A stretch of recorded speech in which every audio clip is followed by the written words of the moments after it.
The United States had no part to play in that crash, and that's a fact, plain and simple. And Israel? Are you afraid they're going to blame Israel? I won't speculate as to what they'll blame.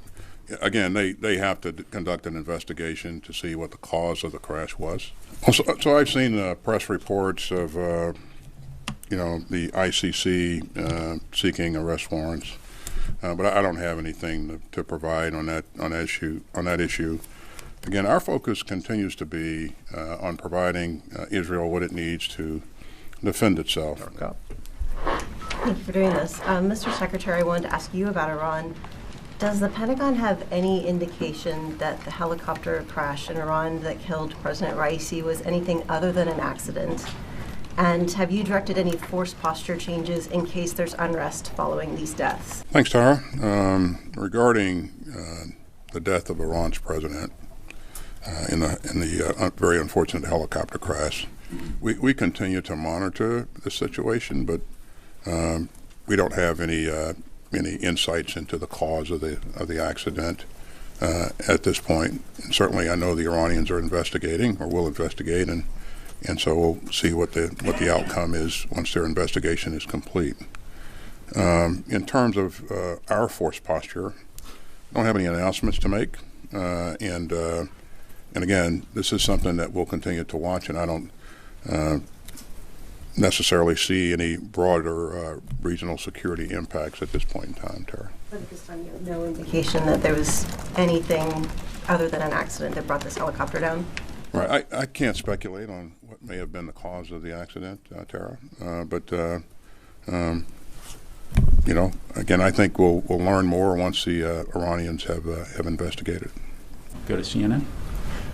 Secretary Austin, sir, Israeli Defense Minister Yoav Gallant briefed National Security Advisor Jake Sullivan on Raffa plans and humanitarian efforts. At least according to the readout, it seems it's more detailed.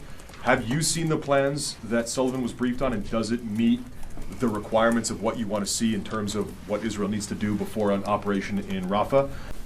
Thanks. I've not seen the information that was briefed to Mr. Sullivan, but as you know, I talk to Minister Gallant every week, and I would expect that he would detail the information in that briefing to me as well. So, and I'll talk to Jake Sullivan as soon as he's available. But because of that, I won't speculate as to whether or not it meets any kind of requirements. But again, we've been clear about what we think is very, very important, and that is to make sure that the civilians that are in that battle space are moved out of the battle space before any activity occurs in that city. So we'll see what happens. So. Hi, nice to see you all. This question's for both of you regarding going back to the Rafah operation and following up on Oren's question. So the IDF is announcing plans as recently as today to expand the Rafah operation. And meanwhile, people that we've spoken with on the ground say that that they perceive what is already a full-fledged operation. At least that's the perception on the ground.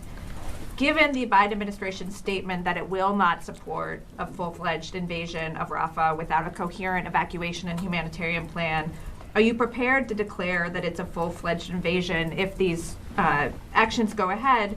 And do you think there's a danger that the IDF could sort of just do this gradually, continue to make sort of gradual expansions and incremental push into Rafah in a way that falls short of a giant charge into the city and potentially try to avoid the U.S. consequences that have been threatened?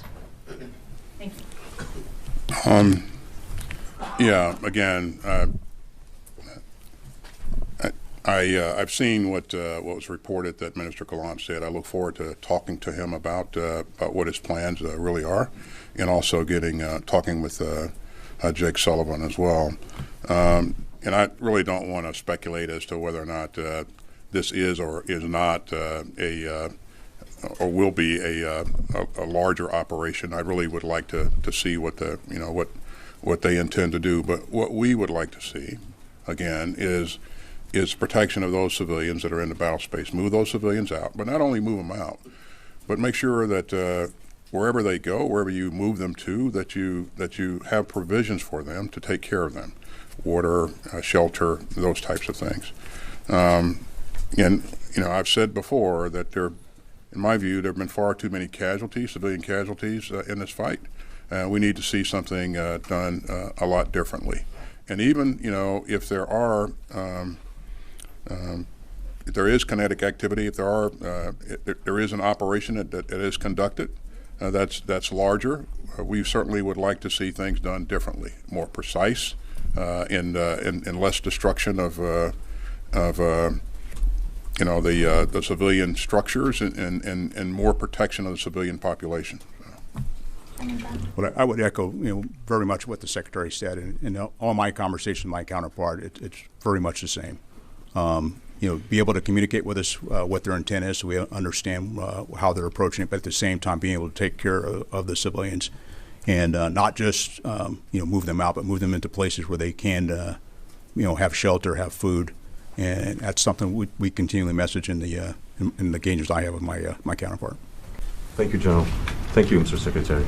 The International Criminal Court prosecutor today announced he's requesting arrest warrants against Prime Minister Netanyahu and of Israel and your counterpart, Mr. Gallant, over accusation of war crimes and crimes against humanity in Gaza. My first question, will your administration support this case, and will you cooperate with the court on this case? And the second question is, the U.S. being the main supporter of Israel, and in light of this case, will you reconsider the provision of weapons to Israel, some of which have been used to kill Palestinian civilians, according to President Biden? Thank you. So I've seen press reports of the ICC seeking arrest warrants, but I don't have anything to provide on that issue. Again, our focus continues to be on providing Israel what it needs to defend itself. That's been our focus from the very beginning, and as President Biden has said a number of times, our support to Israel remains ironclad. I think it's important to reflect back to how this got started. This brutal attack on October 7th, a number of Israeli and American civilians were killed in that assault, in that terrorist attack. There were over 230 hostages taken. Half of those hostages remain in custody. And so, again, our focus remains on providing support to Israel in its efforts to defend itself. And we very much would like to see the hostages returned safely. And in terms of the decision to provide weapons to Israel, again, I won't engage in any type of speculation going forward. But again, my hope would be that we do what's necessary to protect civilians in the battle space, and you'll hear me say that over and over again. I don't think the two things are incompatible. I think you can conduct military operations effectively and also account for civilians in the battle space. We have learned a lot. The United States has learned a lot in terms of this type of operation over the past several years, and again, there are ways to do this where you can account for both. You can protect the people and also accomplish your objectives. And Secretary Austin, on the ICC, President Biden has called it the arrest warrants outrageous. This department had said it would work with the ICC to provide evidence about Ukraine. Is that work continuing? How does this decision affect those Pentagon efforts? Thank you. So on the question of the ICC, again, as I said earlier, I don't have anything to add on the reports that we've seen here recently. Regarding the question of whether or not we'll continue to provide support to the ICC with respect to crimes that are committed in Ukraine, yes, we continue that work. Time for just a couple more. Let's go to NPR. Mr. Secretary, I wanted to go back to Rafah. You said you haven't received a detailed military plan from the Israelis about the way ahead there. What about the humanitarian plan? You say you want them to care for these hundreds of thousands of people displaced, provide food, shelter, medical care. Have they given you any indication about how they plan on doing that? Early on, we received a conceptual brief on how they were going to put measures in place to take care of the population that moved out of that battle space, and the things that are required to support that plan. We've just not seen. I've not seen those elements go into play, and so my view is that there's more work to be done, and my view is also that this takes time, and so.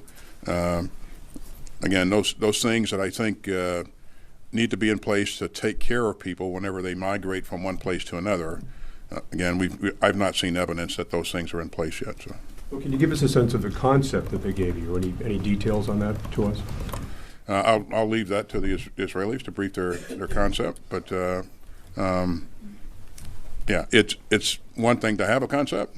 It's another thing to actually put it into play. So. Let's go to NBC.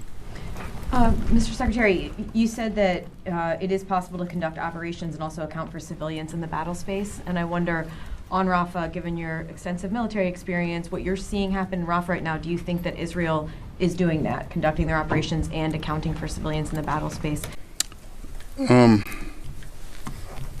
So regarding what Israel's doing inside Rafah, what we've seen thus far is a limited action that's been focused on the Rafah border crossing. Again, it's reported that Minister Gallant said that he looks to expand operations going forward. Now, I look forward to having that discussion with him to understand, what his intent is and how he's going to do that. But again, what we want to see is civilians accounted for and moved out of that battle space before anything happens. We've been clear about that throughout. As you well know, I think before this fight kicked off in Gaza, there were some 275,000 or so people that lived in and around Rafah. That number grew to 1.25 million or so, and that's a big jump, and that's a lot of people in a very compressed battle space. That's in a very difficult urban area, and as you know, urban combat is very, very intense, very difficult to begin with. So unless you account for those civilians and do things differently, then I think you stand to have a lot more casualties going forward, and that's something that we'd like to see change. Thank you. Mr. Secretary, are you concerned that Iran is going to try and blame Israel or even the United States for the crash that killed the president yesterday? And for General Brown, Israel is also conducting operations in northern Gaza, even though they've said that they previously said that they had defeated Hamas there. So, particularly given your personal experience fighting terrorists in the Middle East, do you believe that Israel can achieve its goal of fully eliminating Hamas? The United States had no part to play in that crash, and that's a fact, plain and simple. So. And Israel? Are you afraid they're going to blame Israel?